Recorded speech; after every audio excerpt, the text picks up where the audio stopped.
there are two types of control. One you can see, touch, and taste: communism, fascism, dictatorship like apartheid in South Africa. You know that you're in a dictatorship. That has a finite life, because when people know the situation they're in and they can see their controllers, then the desire for human freedom, it may take some time, but that desire will eventually overturn that control. The greatest form of control is dictatorship you cannot see, the prison without the bars, as I call it, with the facade of freedom and this farce called democracy, which is ludicrously connected to the word freedom when it is anything but.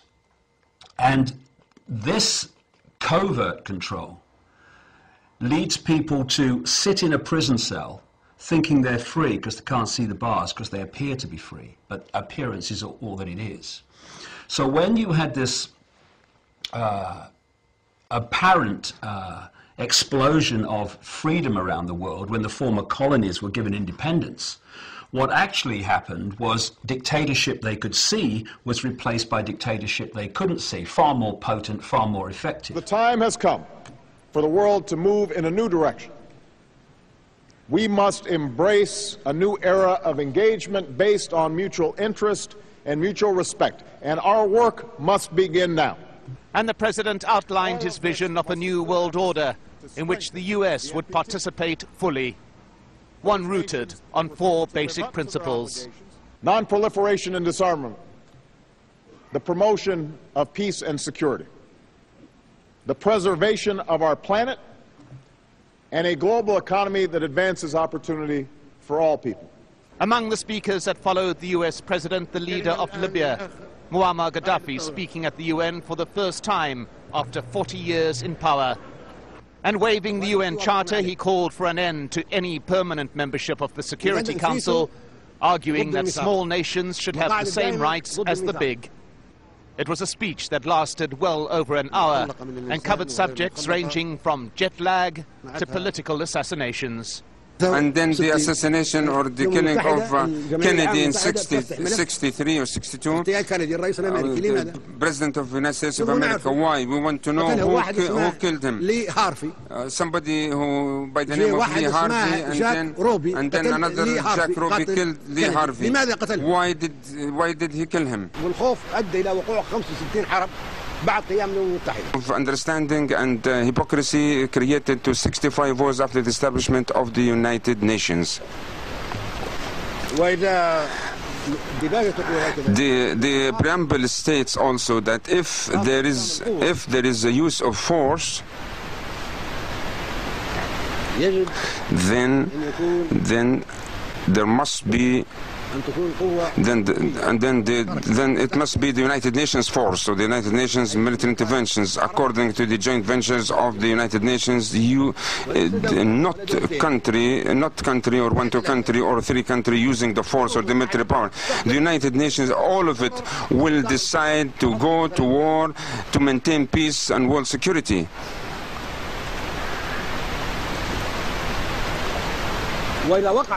And if there is any aggression by one country against another after the 45, after the establishment of these United Nations, if there is any aggression against any country, the United Nations altogether should deter and stop this aggression, and should check this aggression. I mean, if a country, any country, Libya, for instance, makes an attack against France or aggression against France, then the whole United Nations should check the Libyan aggression against France, because France is a member state, independent state in the United General Assembly, that is a sovereign country, a member states of the United Nations, and all of us that we have to protect the sovereignty of all nations collectively. But 65 wars, aggressive war, took place without any actions from the United Nations to stop and check these wars. And 8 fierce big wars, and victims of these wars amount to millions, made or initiated by the countries who... Of course, there is no question that Libya and the world would be better off with Gaddafi out of power. I, along with many other world leaders, have embraced that goal and will actively pursue it through non-military means. But broadening our military mission to include regime change would be a mistake. The task that I assigned our forces to protect the Libyan people from immediate danger and to establish a no-fly zone carries with it a UN mandate and international support. It's also what the Libyan opposition asked us to do. If we tried to overthrow Gaddafi by force, our coalition would splinter.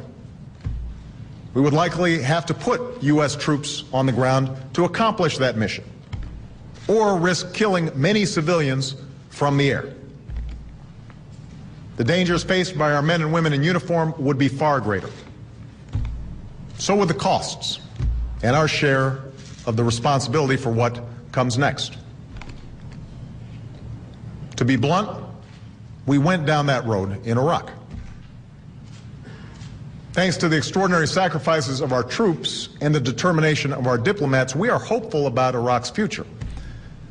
But regime change there took 8 years, thousands of American and Iraqi lives, and nearly $1 trillion. That is not something we can afford to repeat in Libya. It may not happen overnight, as a badly weakened Gaddafi tries desperately to hang on to power. But it should be clear to those around Gaddafi and to every Libyan that history is not on Gaddafi's side. With the time and space that we have provided for the Libyan people, they will be able to determine their own destiny. And that is how it should be. Well, to discuss the events in Libya, I'm now joined live by Anthony Weil. He's founder and chief editor of the online newspaper, The Daily Bell, joining me there in Zurich. Well, we hear a lot about the anti-Gaddafi forces, but we actually know next to nothing about who they are. What do you make of them? Who do you think are their leaders? Well, the leaders, there's quite a bit of speculation as to actually who is pulling the strings of what's happening in Libya. For example, the UK Telegraph recently ran a piece which talked a fair amount about the Alliance for Youth Movements, which is an effort that was formed in the United States by Jared Cohen, who was the former top advisor to both Condoleezza Rice as well as Hillary Clinton in the State Department, and he, along with the support of the State Department, formed the Alliance for Youth Movements and their affiliated website called movements.org. What's important about this is that that organization has as its stated mission, along with several multinational corporations who sponsor the organization, its mission is to provide a conduit, a training, so to speak, platform for instruction of how to organize and prepare for, let's say, electronic-driven protests or communications revolutions like the ones we're seeing driven in Libya today. And there is a heavy footprint involved in both the sands of Tunisia as well as Egypt and now in Libya with this organization. So there's a direct tie-in to the U.S. State Department here. As a matter of fact, in 2009, Hillary Clinton gave the keynote address speech in Mexico City for this organization. So that would be an example of a foreign organization that seems to have some leadership influence on the ground in Libya. You say... You know, I don't think he's going to be able to survive. You know, his financial means have been severely hampered here. If there's a no-fly zone instituted by NATO with the U.S. Standing off the shores and the British with warships ready to move at any time, I think the muscle is being flexed and the message has been sent. I don't think Gaddafi's going to survive. We have a responsibility to act. That's what's happened in Libya over the course of these last 6 weeks. And what's happening in the Middle East, Alex? I'll put the picture up on the screen.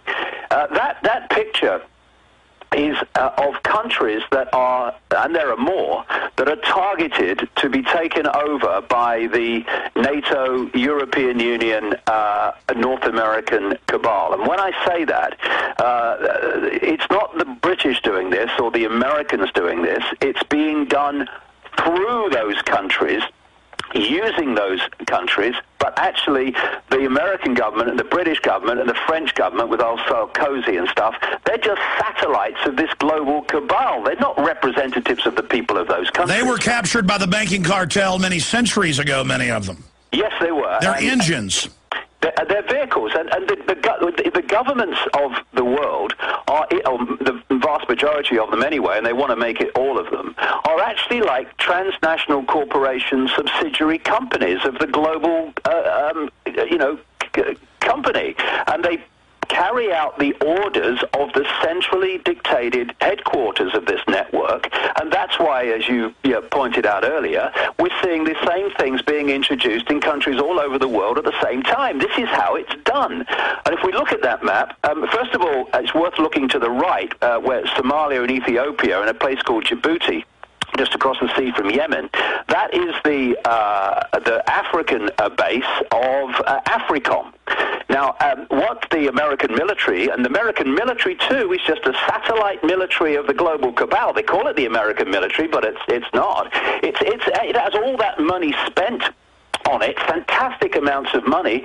So it basically spends more money on the military, America, than the rest of the world. Well, notice the French have now invaded via NATO the Ivory Coast and are backing the rebels slaughtering people. This is AFRICOM moving into Africa. Exactly, but the reason so much fantastic amounts of money are spent on the American military is not for the benefit of the American people. It's because that is at the moment the main point of military imposition for the cabal. And of course, Britain being one of the great centres of the cabal, not the British government, but the City of London, etc., it's always in the slipstream of America when it goes into a country. So from AFRICOM, it was created during the Boyd Bush administration, and the question is, why has America got an African command? Well, it's Africa. Well, the idea is to pick these countries off. And Zbigniew Brzezinski, in his book Grand Chessboard in 1998, he said that the key area to control the world is what he calls Eurasia. And Eurasia is basically Europe across to China and then down into the Middle East. And what we've seen, Alex, over the last many, many years is that process of picking off the key areas of Eurasia, and now they're moving into Africa. What they want, for a start, is to take the whole of those North African countries over, Morocco, Algeria, Libya, Egypt, where, of course, they've had the trouble. There's now protests in Jordan and Syria. They're the target countries too. They've got Iraq. They're in there. And then, bingo, there's the big one to the right of Iraq, Iran. Then they're already in Afghanistan. They're totally coldly destabilizing Pakistan, and then just off that map, you're hitting the Chinese border. And these countries are being systematically targeted. And what they're doing in the Muslim world is playing off the divisions going back, goodness me, tell me it's not true, to the 7th century between the Shia Muslims and the Sunni Muslims. And the reason that Saudi Arabia and people like the United Arab Emirates are being allowed to go into Bahrain and create and commit terrible atrocities to suppress the people's rebellion in Bahrain, and been allowed to do it with no reaction and no condemnation while everything's targeted on Libya, is because they want to play Saudi Arabia, that is overwhelmingly a Sunni Muslim country, and others around it. They want to use them in their targeting of Iran, which is really the center of the Shiite Muslim world. It's dominated Iran by Shiite Muslims. And so if they get Iran... There's a new documentary out that says that Osama bin Laden is living in Tehran. Is Osama bin Laden in Tehran? Your question is laughable. Why? The U.S. government has invaded Afghanistan in order to arrest bin Laden. They probably know where bin Laden is. If they don't know where bin Laden is, why did they invade? First, they invaded. Then they tried to find out where he is. Is that logical? Do you think this is logical? What I think is that you didn't answer my question. Is he in Tehran or not? Our position is quite clear. Some journalists have said bin Laden is in Iran. These words don't have legal value. Our position towards Afghanistan and against terrorism is quite clear. Is it true or not? Maybe you know, but I don't know.